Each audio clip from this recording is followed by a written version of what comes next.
Hello friend, आप सभी का स्वागत है जीत स्टडी पॉइंट यूट्यूब चैनल में। आज की इस वीडियो में यूपी बीएड एंट्रेंस एग्जाम 2024 के लिए जीके का प्रैक्टिस सेट करने वाले हैं। तो वीडियो को शुरू से लेकर अंत तक देखिएगा। चैनल पर नए हैं, चैनल को सब्सक्राइब कर लीजिएगा। पीडीएफ के लिए जीत स्टडी पॉइंट टेलीग्राम चैनल को ज्वाइन कर लीजिएगा। आज की क्लास में बीएड एंट्रेंस एग्जाम की तरह 38 प्रश्न करने वाले हैं। अगर इन 38 प्रश्नों में से आपके 20 प्लस प्रश्न बिल्कुल सही हो जाते हैं तो आप बीएड एंट्रेंस एग्जाम को काफ़ी अच्छे स्कोर से पास कर सकते हैं। तो आज की क्लास से कितने प्रश्न आपके बिल्कुल सही हुए हैं या कमेंट आप ज़रूर कीजिएगा। आज की क्लास का आपका सबसे पहला प्रश्न है, त्रिपिटक निम्न में से किससे संबंधित है? तो इसका देखिए आपको यहाँ पे सही जवाब बताना है। त्रिपिटक दिया गया, त्रिपिटक का संबंध बौद्ध धर्म से है, तो यहाँ पर आपका ऑप्शन नंबर बी बिल्कुल राइट आंसर हो जाएगा। इसके बाद देखिए अगला प्रश्न आपका दिया गया है कि बांग्लादेश में गंगा को किस नाम से जाना जाता है? यहाँ पर देखिए दिया गया है कि जो बांग्लादेश है इसमें गंगा नदी को किस नाम से जाना जाता है? तो बांग्लादेश में गंगा नदी को पद्मा के नाम से जाना जाता है, तो यहाँ पर आपका ऑप्शन नंबर ए बिल्कुल राइट आंसर हो जाएगा। इसके बाद देखिए अगला प्रश्न है कि उत्तर प्रदेश की सांस्कृतिक परंपरा में पूरन भगत निम्नलिखित में से क्या है? तो यहाँ पर देखिए इसका राइट आंसर हो जाएगा पूरन भगत, यह एक लोकगीत है। तो यहाँ पर आपका ऑप्शन नंबर बी बिल्कुल राइट आंसर हो जाएगा। इसके बाद देखिए अगला प्रश्न है। अगला प्रश्न आपके यूपी बीएड एंट्रेंस एग्जाम में 2020 में और 2021 के पेपर में पूछा गया बहुत ज़्यादा इम्पोर्टेंट प्रश्न है। भारत के किस राज्य की तटीय सीमा सबसे अधिक लंबी है? तो इसका देखिए आपको यहाँ पे सही जवाब बताना है। तो यहाँ पर कि इसका राइट आंसर हो जाएगा गुजरात राज्य की, ऑप्शन नंबर ए में है, तो ये आपका बिल्कुल राइट आंसर होगा।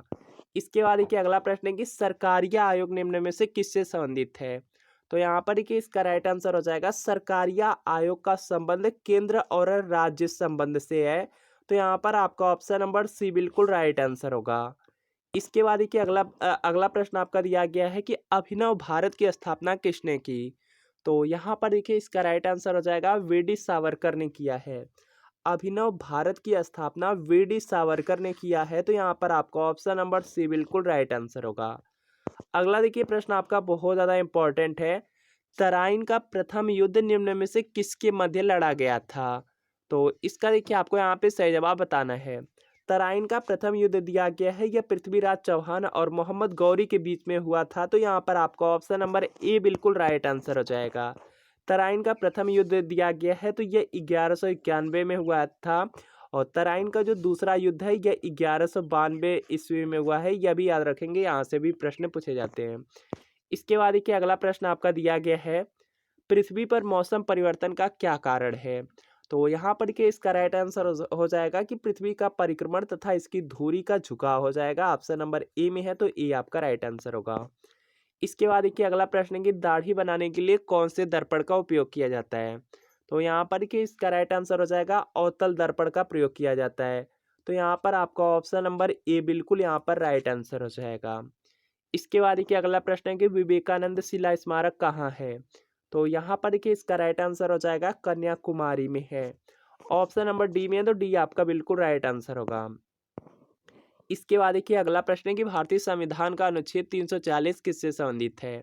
तो यहाँ पर देखिए इसका राइट आंसर हो जाएगा पिछड़ा वर्ग आयोग से। ऑप्शन नंबर सी में है, तो सी आपका राइट आंसर होगा।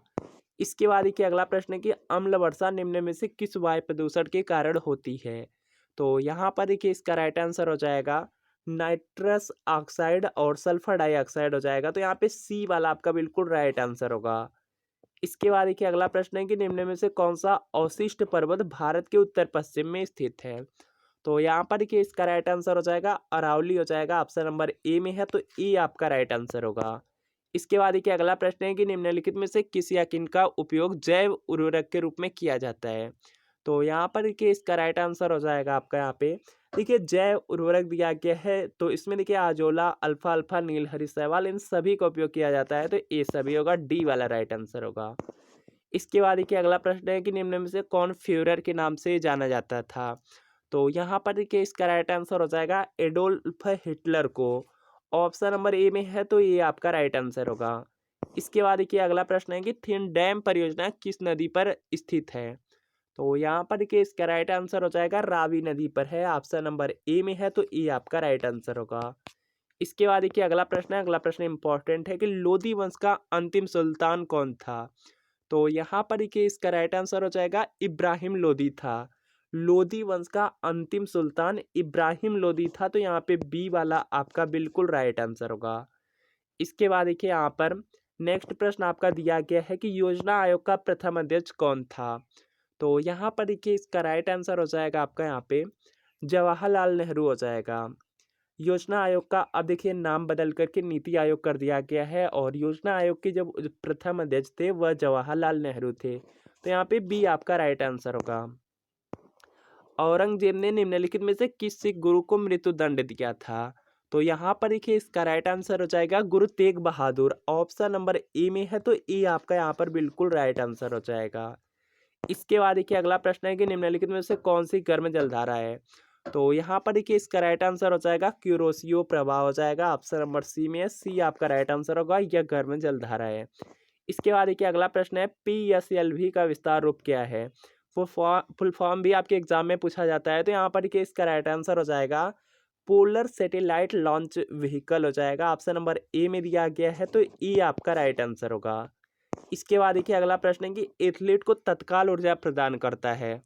तो यहाँ पर देखिए इसका राइट आंसर हो जाएगा ग्लूकोज से। ऑप्शन नंबर ए में है, तो ई आपका राइट आंसर होगा। इसके बाद देखिए अगला प्रश्न है कि उत्तर प्रदेश राजस्व परिषद का न्यायिक मुख्यालय कहाँ स्थित है। तो यहाँ पर देखिए इसका राइट आंसर हो जाएगा इलाहाबाद। इसका नाम देखिए प्रयागराज कर दिया गया है, तो यहाँ पे बी आपका राइट आंसर होगा। इसके बाद देखिए अगला प्रश्न है कि कर्क रेखा निम्न में से किस राज्य से होकर नहीं गुजरती है।